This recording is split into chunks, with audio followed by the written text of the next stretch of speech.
नमस्कार दोस्तों, डिक्टेशन संकलन 6 5 सेकेंड में आपका डिक्टेशन शुरू हो जाएगा। Ready start. आज रक्षा मंत्री ने कहा कि देर सबेर भारत और चीन को परमाणु शक्ति से जुड़े मुद्दों पर आपसी विश्वास का माहौल पैदा करने की दिशा में बातचीत करनी चाहिए। इस सिलसिले में परमाणु परीक्षण के बाद से दोनों के बीच बातचीत में कुछ ठहराव आ गया था। इसी ध्येय को लेकर चीन के साथ कुछ प्रारंभिक बातचीत शुरू करने पर विचार विमर्श चल रहा है। उन्होंने इस बारे में कहा है कि हमारी मूल चिंता का विषय भारत की भौगोलिक और राजनीतिक स्थिति है।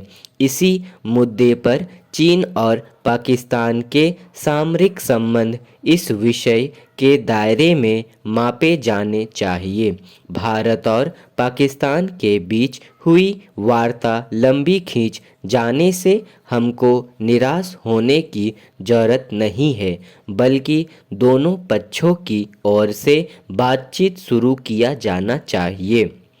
एकमात्र सराहनीय कदम होगा। अमेरिका भी भारत से कुछ निश्चित अपेक्षाएं रखता है जिन्हें स्वीकार नहीं किया जा सकता। जिस चीज़ से हमारा हित ना हो उसको अस्वीकार किया जाना चाहिए।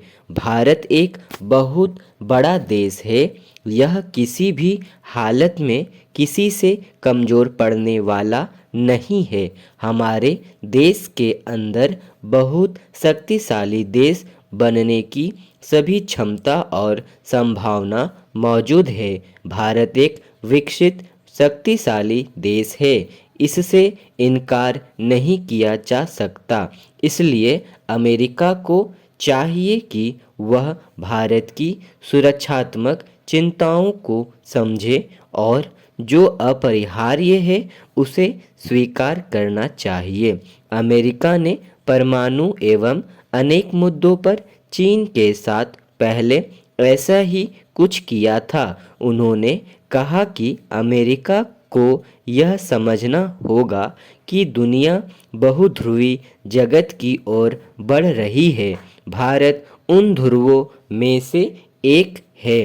अपने एक महत्वपूर्ण बयान में रक्षा मंत्री ने कहा है कि यदि उग्रवादियों को लोकतांत्रिक प्रक्रिया में शामिल कर स्वतंत्र और निष्पक्ष चुनाव के जरिए प्रशासन में भागीदार बनने का अवसर दिया जाए तो कुछ स्थानों पर इस विवाद का एक राजनीतिक समाधान खोजा जा सकता है। स्टॉप।